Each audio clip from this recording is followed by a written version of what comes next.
Hello everyone, this is just a real quick update, like 6 week update on the Finnick and Christopher, and there's also the third baby now, and this was filmed on November 28th, so I think that makes it like 6 weeks after the baby is born. So enjoy. Okay guys, so we're having some cool developments with the babies, and here they are. So here is little Chris, and there's little Finnick, and they are just increasingly and increasingly more. They're more and more active all the time. So it's pretty cool to see that I put about 9, I believe, roaches in their enclosure, and the roaches cannot escape this. There's just no way. And now there is 6, I believe, in here. So that is really cool. So that means that they're eating roaches now, which is really awesome, and they're defecating a ton. And I also am thinking that they're eating on their own even. But I'm going to continue to hand feed them, these two individually, because I want to raise them up like the tamest that I can. And I just want them to be like Darwin levels of tame, where Darwin is just the chillest leopard gecko or crested gecko. And this is hilarious. What the heck? So I was feeding her dewberry roaches, and one dropped, and I didn't realize it was still on her. Let's see if I can get it off. She'll eat it. Still want it? She ate 2 of them, so I don't think she's interested. I'll feed it to the turtles. But anyway, back to these guys. They're eating the dewberry roaches, which is great.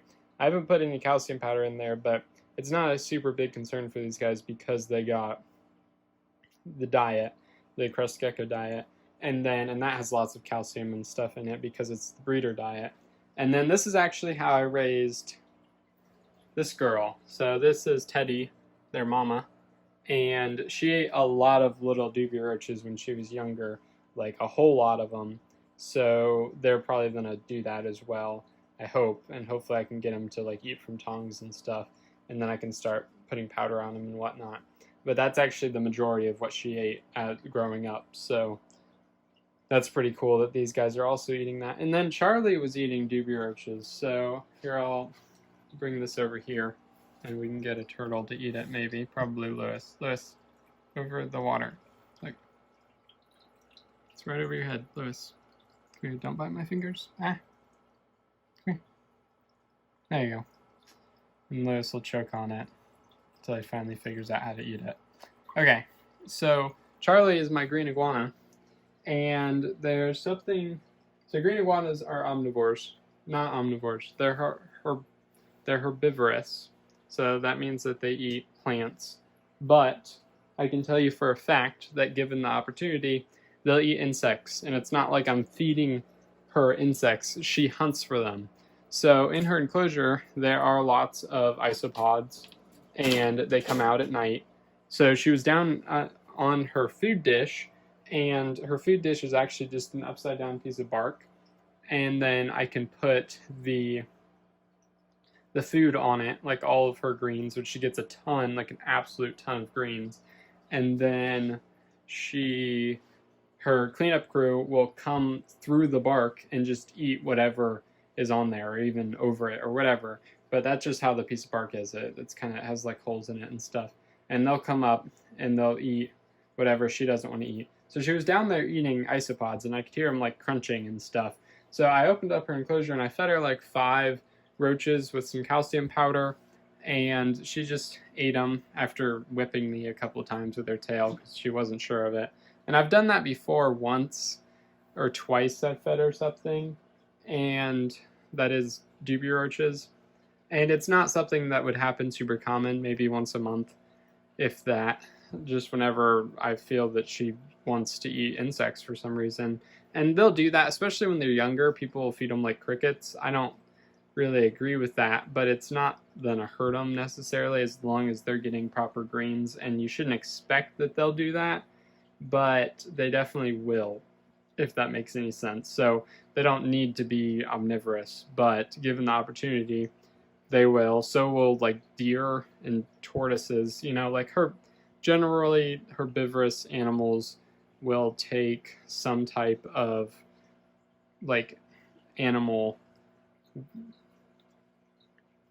like biomass or whatever, if they're given the opportunity. So like deer will eat birds sometimes, tortoises will eat birds sometimes, like things like that will happen sometimes. But it's interesting to see her do that just in her enclosure. She has the opportunity whenever she wants. So that's pretty interesting. But I also give her the dubia roaches just because it's an extra bit of calcium for her, and it should be somewhat good for her to some extent. But what's most important is the babies are eating on their own, which is really awesome. And so is this guy, I think. This is the third baby, and I haven't hand fed him at all. So he's just in that smaller enclosure because it gives him the opportunity to run over his food and eat it on his own.